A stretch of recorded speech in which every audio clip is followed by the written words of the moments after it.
my gosh, Mom and I really know how to get at each other, I swear.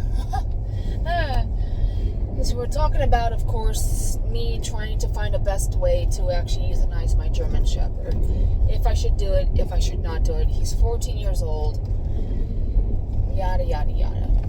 He's not walking. He's peeing and pooping on himself. I've had to clean him twice this week because he just goes. Instead of going out on the deck or going on the front yard, he just whines and cries, and then before you know it, he's already done it, and he's just wallowing in the feces and urine. And it's like, oh my God. Mom finds nothing wrong with that. I find everything wrong with that. That, to me, is a tail sign, and I looked up the signs and symptoms of what you should do, or what is a good moment to humanely put down your beloved dog. And it's not easy. Oh, dear. There's one big deer. Okay. Oh, two of them. Anywho. And of course, I've been emotional today because I'm like, I don't want to put down my dog, but I've got to do what's right for him because keeping him alive is torture. My personal opinion. It's a torture technique. It's keeping something alive for as long as you can and not really dealing with the problem or the situation to keep him alive for what reason? This is my way I'm thinking. It's like, Mom will not put down Daisy. She's 20 years old this year. And it's like, she's like, oh, well, she can still feed herself. She pees and she poops and she's fine. I said, she doesn't know where she is. She's walking in circles. She's running into things. She should have a diaper on. But instead, Mom, you have her literally pissing and shitting all the way everywhere in your house, which is nasty. Oh, it doesn't bother me. It's okay with me. I says, that's disgusting. No one in their right mind. It's disgusting. You're living in a house full of feces and piss. But I just don't understand her way. It's disgusting. It's sick. It's sick.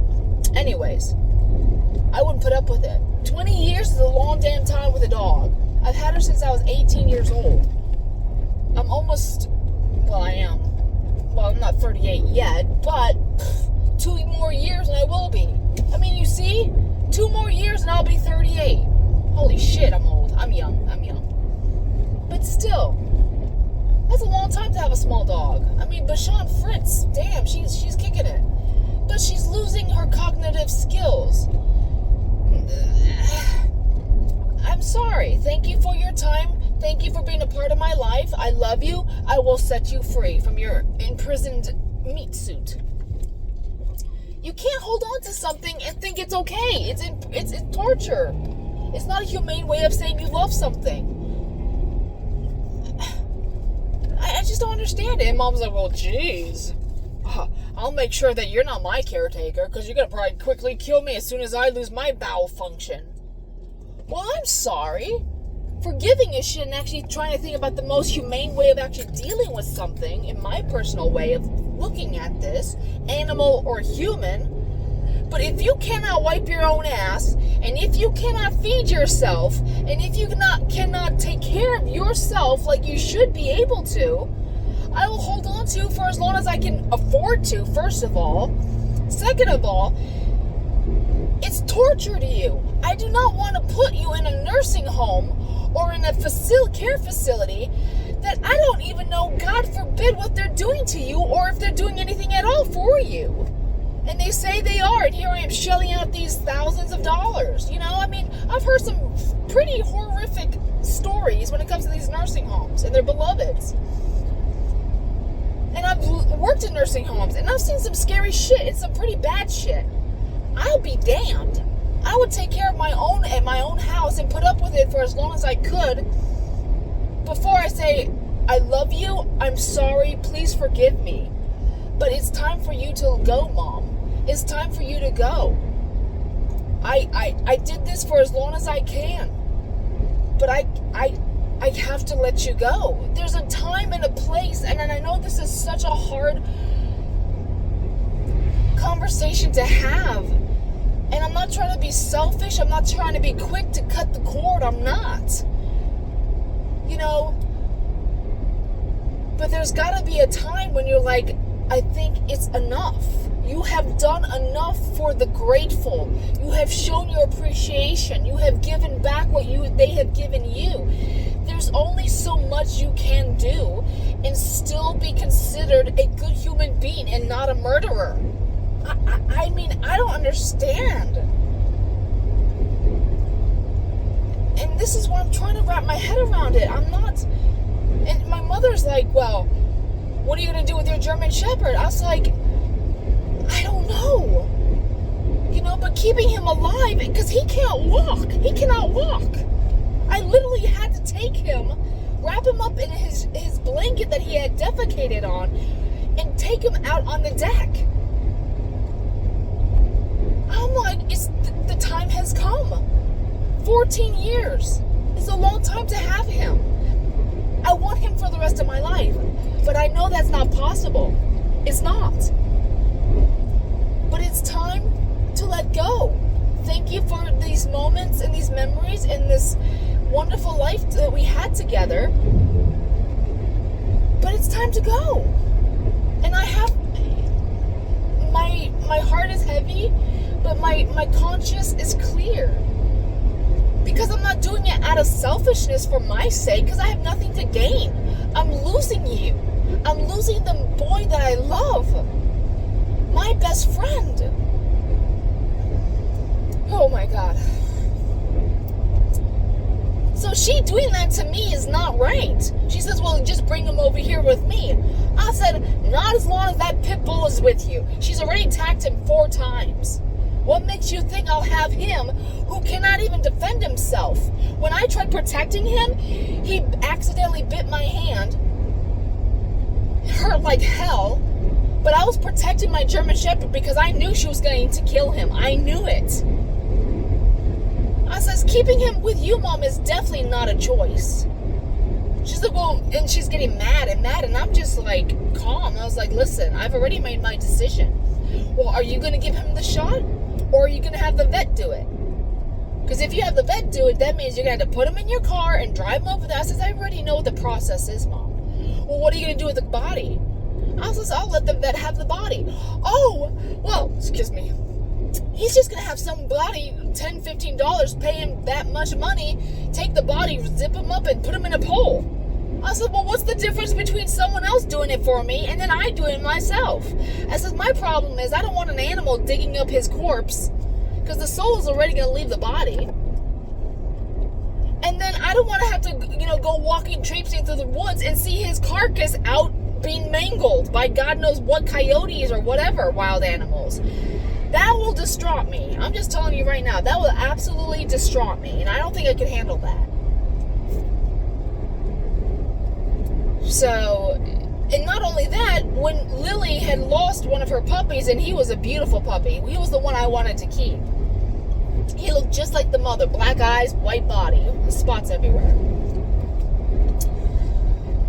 And I buried him in a deep hole. Several weeks later, I found the Ziploc bag in which I had placed the puppy in, unearthed and shredded. And that bothered me. That really bothered me because I'm like, oh my God. I know it was just a corpse, but still, it bothered me. So I don't want this to happen to my German Shepherd. I really don't. So the thing is, like they say, out of sight, out of mind. As long as his soul is free and he is able to rest peacefully, regardless of what hole he is placed in, it's a meat suit. There is no thing that is holding that vessel anymore to it. It's like Velcro. It just easily detaches and it's going on to its next life to live. Either reincarnating back to you or to something else or wherever abouts. But I don't know. Is there something wrong with the way I'm thinking? Am I selfish? Am I the problem? I don't think so, but... Well, what would you do in this kind of a situation if it was your German Shepherd or your dog? Or your horse? Whatever the hell it is, your animal. But not only that, Mom, after we got back inside to kind of finish up the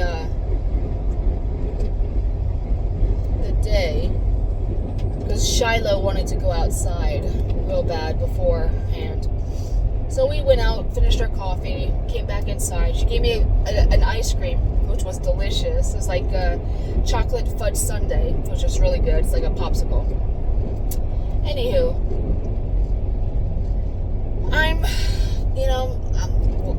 enjoying it. And then she says something about, she's like, oh, I had to hurry home because, the grocery was in the freezer, stuff was starting to melt. I was like, and I will, of course, being myself, imagining her, it's like a cartoonish, imagery in my head. Oh, I've got to go home, I've got to speed and make sure the ice cream doesn't melt, and boom, boom, here we go. And she just gives me this, ugly look, like, your mind is melted. I don't know, look at her, I was like, shut up. Can't you say anything nice? I was like, oh, I forgot my humor's wasted on you. Whatever. But then, she took the chicken out of the refrigerator to freeze it. And she's like, oh, it's so heavy. and I kind of waited. I was like, no, I better not say this. I'm like, hell with it. And I was like, yeah, like your diaper. And she just says, oh, shut up. I was like, what? I was like, tit for tat. You said my mind was melted like the ice cream. I mean, that's fair. You hit me, I hit you. We go home happy, okay? I'm not gonna come and just be insulted by you and just go home lick my wounds. I'm sorry, I'm not going home without hitting you too. I mean it in a loving way. But I'm sorry, you're going to get what you deserve. You set yourself up for that, Mom. You really did. But not only that, the reason why this is kind of funny is because my mom was trying to hurry. This happened last week. Hurry to get the dogs out. The dogs needed to go to the bathroom. I wasn't there. This is the story she told me.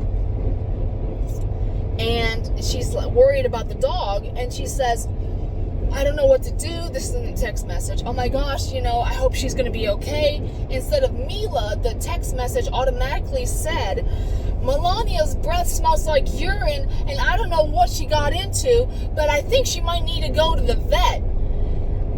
And what do you think I should do? Is it an emergency? And I was like, Melania? And my response was, I think Donald Trump needs to know first about this, because if he's not aware of this, he needs to keep a better eye on his wife. But nevertheless, it means Mila. So, and I finally got over there. I was like, what the hell's going on? Why is Melania's breath smelling like urine? And why is she eating a diaper? And Mom's like, it's Mila, not Melania. It's an autocorrect. Autocorrect is terrible on these text messages thing when they do automatic updates. Anyways. And so, literally, the dog is finally okay. Mom was telling me constantly to get the dog to the vet. And I was like, Mom, let's just let her run through her cycle. She finally took to the bathroom, pooped all the thing that the diaper carries to absorb all that liquid. And I bought her some Pablum. I bought her some colostrum. I mean, some rich nutrient stuff to help pass that stuff. She was giving her eggs, apples, pears, and made really healthy stuff to get her bowels to go. She's okay now. We never had to go to the vet, thank hallelujah. But still, Mom was worried. Anyways.